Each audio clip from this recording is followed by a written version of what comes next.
오늘은 부르시는 하나님, 이런 제목으로 잠시 은혜를 나누고자 합니다. 나를 부르신 예수님을 닮아가는 성도가 되려면은 예수님을 믿는 것과 아는 일에 하나가 되어야 합니다. 사랑은 있는데 진리가 없으면 감정에 치우치게 되고, 또 진리는 있는데 사랑이 없으면 이기적이고 배타적인 신앙이 될 수 있는 것입니다. 오늘날 신앙의 행위들이 믿음을 판단하는 기준이 되고, 또 누군가를 비판하는 무기가 되고, 자신을 자랑하는 도구가 되어 있다면 하나님이 기뻐하지 않을 것입니다. 우리의 어떤 행함을 보시고 하나님이 우리를 자녀로 삼아주신 것이 아니기 때문입니다. 하나님의 자녀된 성도는 온 세상의 죄를 다 갚아주시고 나를 구원해 주신 그 예수님을 본받아 하나님이 기뻐하시는 거룩한 신앙생활로 나아가야 할 줄로 믿습니다. 이것이 바울이 말한 부르심을 받은 일에 합당하게 행하는 것임을 우리는 깨달아야 할 줄로 믿습니다. 부르심을 받은 일에 합당하게 행하라는 것은 하나님이 우리를 부르신 그 뜻에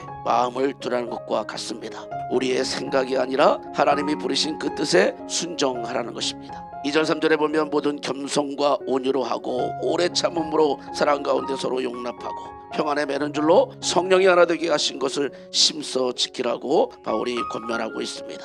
이것이 바울이 부르심에 대한 합당한 행함이라고 가르쳐주고 있는 것이죠. 사랑하는 성도 여러분, 어떻게 부르심을 받으셨습니까? 하나님의 부르심은 하나님의 택하심과 예정에 의한 결과입니다. 하나님이 예정하신 대로 자기 백성을 찾으시고 부르신 줄로 믿습니다. 많은 성도들이 하나님이 나를 사랑해서 부르셨다고 말하면서 그 사랑 안에 멈추어 버립니다. 하나님의 사랑을 자기 만족으로 이용해 버리는 것입니다. 하나님이 여러분을 사랑하신다는 것에 멈추지 말고 나 같은 자를 왜 사랑하시고 부르셨는가로 나아가야 할 줄로 믿습니다. 나 같은 죄인을 구원해 주신 하나님의 사랑을 깨달을 때 우리 성도는 예수님 안에서 하나님의 자녀로 나아가야 할 삶의 방향을 분명하게 알게 될 것입니다. 또한 하나님의 부르심을 받았다는 것은 십자가로 완성된 은혜 안에서 하나님과 단절된 관계가 회복되고 또 하나님의 거룩한 백성으로 존재하게 된 것을 의미합니다.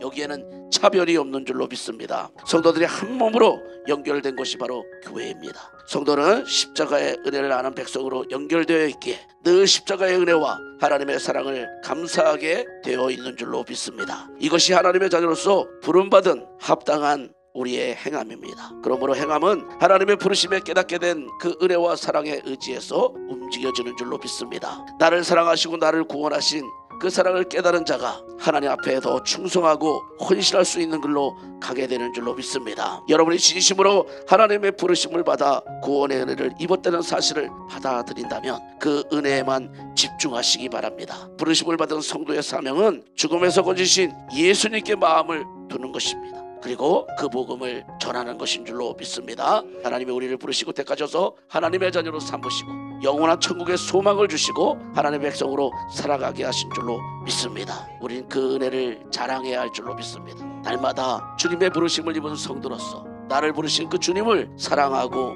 또 그 사랑을 세상 사람들에게 또 내 주변의 사람들에게 증거할 수 있는 우리 성도들이 되시기를 간절히 소망합니다.